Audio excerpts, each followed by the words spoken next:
ನರೇಂದ್ರ ಮೋದಿ ಸರ್ಕಾರಕ್ಕೆ 8 ವರ್ಷಗಳು ತುಂಬಿದ ಹಿನ್ನೆಲೆಯಲ್ಲಿ ಕೇಂದ್ರ ಸರ್ಕಾರದ ಯೋಜನೆಗಳನ್ನು ಪ್ರಚಾರಪಡಿಸುವ ನಿಟ್ಟಿನಲ್ಲಿ ಬಿಜೆಪಿ ಯುವ ಮೋರ್ಚಾ ಕಾರ್ಕಳ ವತಿಯಿಂದ ವಿಕಾಸ್ ತೀರ್ಥ ಬೈಕ್ ರ್ಯಾಲಿ ನಡೆಯಿತು. ಕಾರ್ಕಳದ ಕುಕ್ಕುಂದೂರು ಗ್ರಾಮ ಪಂಚಾಯತ್ ಮೈದಾನದಲ್ಲಿ ಇಂಧನ ಹಾಗೂ ಕನ್ನಡ ಮತ್ತು ಸಂಸ್ಕೃತಿ ಇಲಾಖೆ ಸಚಿವ ಸುನೀಲ್ ಕುಮಾರ್ ಚಾಲನೆ ನೀಡಿ ಬೈಕ್ ರ್ಯಾಲಿಯಲ್ಲಿ ಭಾಗಿಯಾದರು. ಈ ಸಂದರ್ಭದಲ್ಲಿ ಬಿಜೆಪಿ ಕಾರ್ಕಳ ಮಂಡಲ ಅಧ್ಯಕ್ಷ ಮಹಾವೀರ ಹೆಗಡೆ, ಬಿಜೆಪಿ ಪ್ರಮುಖರು ಉಪಸ್ಥಿತರಿದ್ದರು.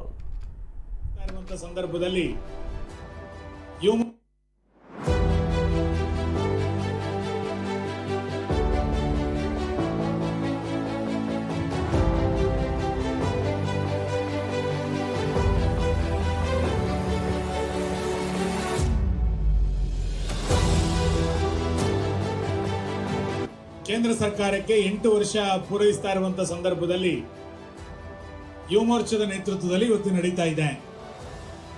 2014ರಿಂದ ಸನ್ಮಾನ್ಯ ನರೇಂದ್ರ ಮೋದಿ ಅವರು ಈ ದೇಶದ ಪ್ರಧಾನಮಂತ್ರಿಯಾಗಿ ದೇಶದ ಚುಕ್ಕಾಣಿಯನ್ನ ಹಿಡಿದಿರುವಂತದ್ದನ್ನು ನಾವು ಕಂಡಿದ್ದೇವೆ.